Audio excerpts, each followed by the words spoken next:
teaming up to run this series this year with G-Technic. I'm super excited to have them on board as a partner for the C6 program.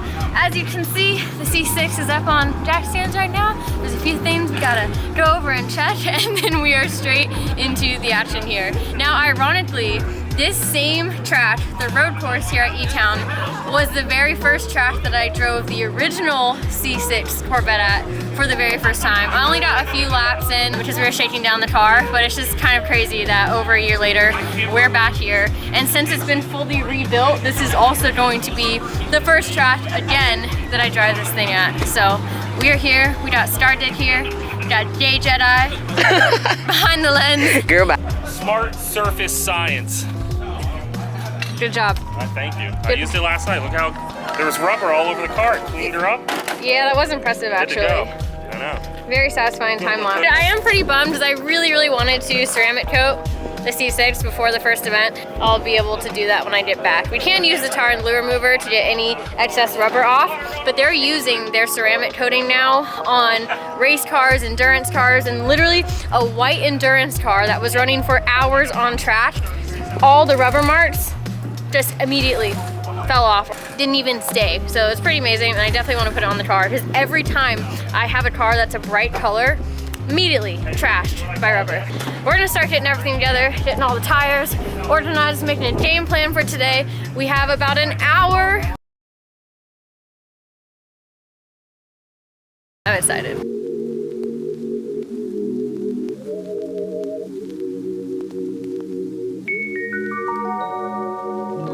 Take it away, feeling too good to me. Chilling all day, all in your space is where I wanna be. Here in this room, what did you do? I just can't get enough. Too caught up in your love. I've been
unfortunately, I only made the last hour of practice, and I switched between Velino C's and R's because I just couldn't figure out what was going to be best for this track, and also based on the other competitors, how fast they are. And I probably shouldn't have done that because I haven't shaken down this car fully since it's been completely gone through, and the tire switching just really messed me up. I wish we had more time, live and learn. So we're about to head straight into qualifying and then straight into competition. So we will see what happens. I'm just gonna run what I had on the car last in practice, which was the Velino R's. We're also making some car changes as well. So we'll see what happens.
Because I straightened at the end? I'm not sure. So unfortunately, right before I transitioned onto the bank, or kind of directly after that transition onto the wall, the car just went to limiter and it felt really bad, and the transmission might have gone, or the clutch.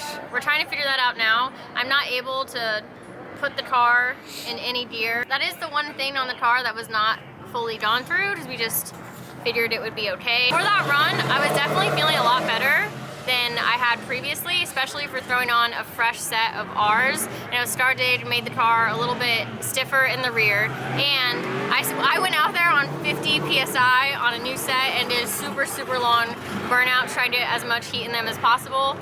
I felt better. There's definitely still like that outer before the hairpin that it's just, I'm struggling to get the car there because it's a little awkward for me. But overall I felt better until it didn't, going onto the wall. But I'm glad that it didn't put me into the wall. So we'll figure it out. There's no clutch, is what it seems like. The clutch is bad, but then it still doesn't make sense how I drifted the entire course in third and then only on the bank did it like go to limiter. And maybe then is when the transmission might have broke at the same time. It's a little funky. I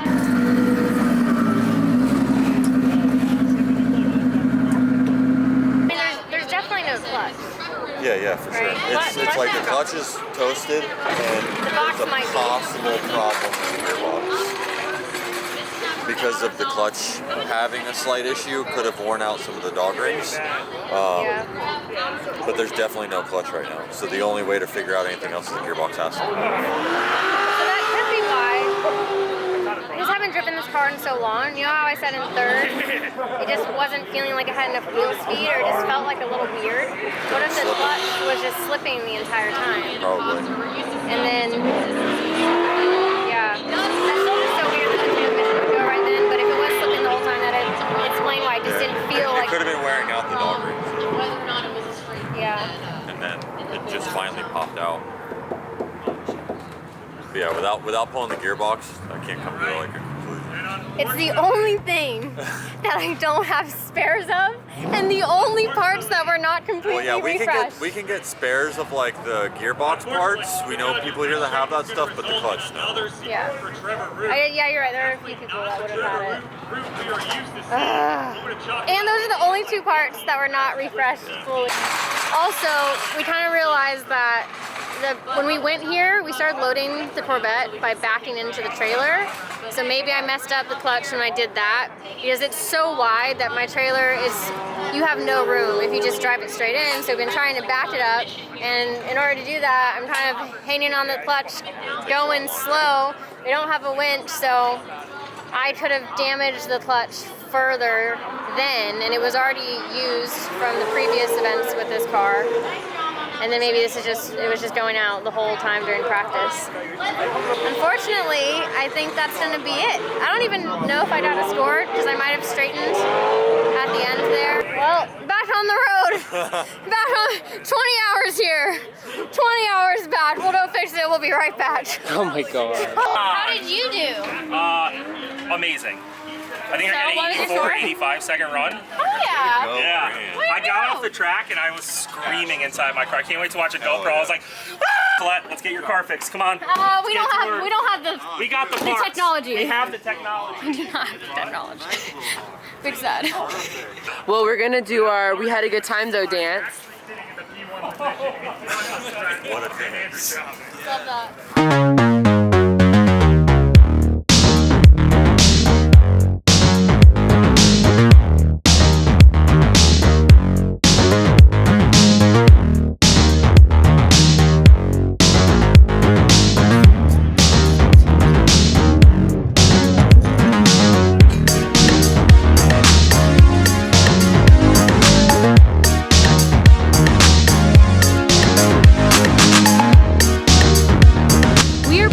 But Grant has a competition to go win, so I'm gonna be out there being a cheerleader for Grant to take this step home. Ricky back on the grid. We're going to see Grant Anderson taking that lead position. And Joe to chase. Both drivers clicking to outside zone number one. Grant Anderson trying to get in outside one as early as possible. But Joe Clear is right behind him. Joe is no stranger to this track.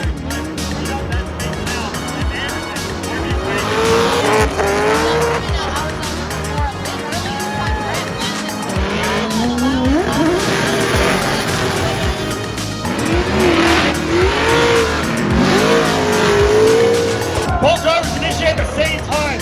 Well, great job, and Alex going super deep, pulls it back in, Shred, keeps in the room.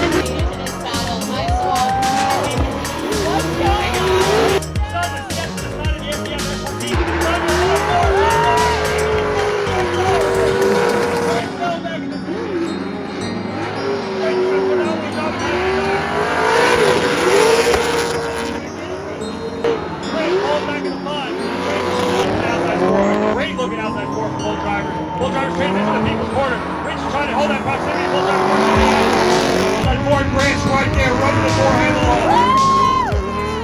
Grant jumps again, giving the people what they want in their corner. Outside number 5. But taking that third place position, Grant Anderson. Let's go, Grant! Give it up for Dirk. Grant.